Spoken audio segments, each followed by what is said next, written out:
దేవరా నిజంగా చనిపోయాడా? నేనైతే నిన్న సెకండ్ టైం అయితే మూవీ మళ్ళీ రీవిజిట్ అయితే చేశాను. ఫస్ట్ టైం అంతగా అయితే అనిపించలేదు గానీ, సెకండ్ టైం మూవీ చూసిన తర్వాత నాకు ఒక 4-5 క్వెషన్స్ అయితే మైండ్‌లో అయితే అనిపించింది.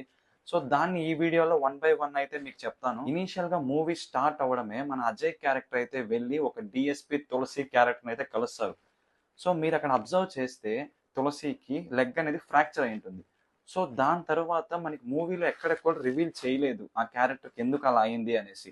ట్రైలర్ చూసినప్పటి నుంచి ఆ కైండ్ ఆఫ్ మనకి హైప్ అనిపించిన సీన్ వచ్చేసి సముద్రంలో ఆ కైండ్ ఆఫ్ స్కెలిటన్స్ ఎవరివి? అది దేవరా చేశారని స్టార్టింగ్ నుంచి మనం అనుకున్నాం ట్రైలర్ చూసినప్పటి నుంచి.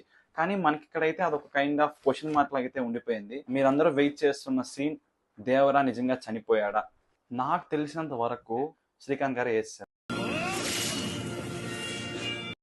ఎలారా? ఎందుకురా శ్రీకాంత్ గారు